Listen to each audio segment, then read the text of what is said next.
Selamat pagi Bapak Ibu dan Saudara semua yang dikasihi Tuhan. Kembali pada pagi hari ini kita akan merenungkan firman Tuhan. Perenungan firman Tuhan kali ini saya ambil dari 1 Petrus 5 ayat 7.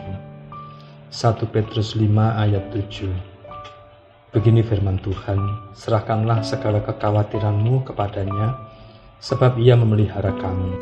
Ada suatu artikel yang cukup menarik yang berkaitan dengan firman yang akan saya bawakan kali ini. Tanggal 24 Mei 1883, penduduk kota New York merayakan penyelesaian pembangunan jembatan Brooklyn. Jembatan ini pertama-tama yang dilengkapi pegas baja. Akan tetapi prestasi dalam bidang teknik ini tidak dapat selesai tanpa adanya suatu pengorbanan. Untuk dapat meletakkan fondasi raksasa jembatan ini di dalam air, harus digunakan suatu ruangan kedap air sangat besar dan menyerupai sebuah peti. Orang-orang harus bekerja di dalamnya selama 8 jam per hari di bawah suatu tekanan udara yang luar biasa. Pada saat para pekerja kembali ke tekanan atmosfer normal, mereka akan mengalami gejala yang sangat buruk, sehingga dikenal sebagai penyakit peti. Ditemukan bahwa pengurangan tekanan udara yang terjadi secara drastis menyebabkan terlepasnya gelembung kecil nitrogen dalam darah. Hal ini dapat mengurangi persediaan oksigen yang menyebabkan mual, sakit pada persendian, kelumpuhan, bahkan kematian.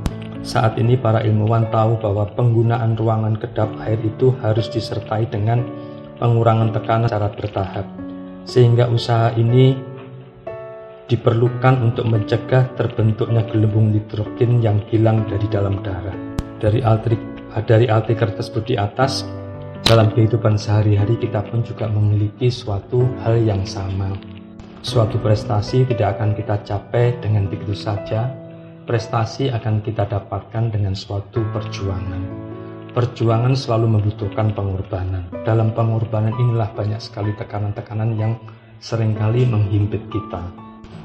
Maka dalam mengatasi suatu tekanan itu pun kita memerlukan suatu tempat yang tepat di mana diri kami menyampaikan keluhan-keluhan kita. Tempat yang paling tepat kita datang kepada Tuhan guna mengurangi tekanan kehidupan kita. Allah telah menyediakan suatu cara yang paling efektif bagi kita untuk mengurangi tekanan-tekanan itu adalah ambil waktu di mana kita punya waktu bagi Tuhan. Kita pun juga menyadari bahwa prestasi yang kita raih ini bukan suatu kemampuan kita semata-mata, namun banyak hal yang Tuhan turut bekerja di dalamnya. Prestasi yang kita dapatkan tidak terlepas daripada karya Tuhan dalam hidup kita. Sebab selangkah pun kita tidak tahu apa yang terjadi, selangkah pun kita tidak tahu kemampuan kita bisa mengatasi atau tidak. Maka di setiap pagi kita perlu ada waktu di mana kita bisa menyembah Tuhan, di mana kita bisa berdoa, di mana kita bisa merenungkan firman Tuhan. Karena itulah kekuatan kita satu-satunya, jalan kita satu-satunya. Bapak, Ibu, dan saya pun juga mengalami akan hal-hal yang sama, bahwa dalam segala perjalanan hidup kita tidak mampu memikul sendiri. Tetapi ada suatu pribadi yang sangat mengasihi kita dan tidak pernah meninggalkan kita. Bahkan rohnya pun ada bersama-sama kita di dalam Roh Kudus. Dialah Tuhan Yesus yang selalu jadi harapan kita. Hal ini pun dicontohkan oleh Tuhan Yesus apabila kita membaca dalam Markus 1 ayat 35. Markus 1 ayat 35, begini firman Tuhan.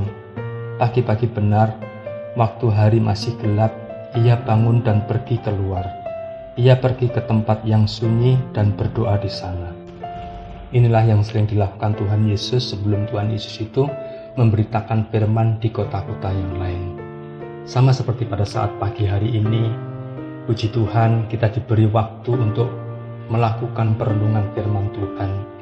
Kiranya firman Tuhan dan perenungan ini yang kita bawakan pagi hari ini dapat memulai suatu yang baru di hari yang dijadikan Tuhan yang terbaik pada hari ini. Bapak Ibu, sebelum saya akhiri perenungan kali ini, mari kita berdoa.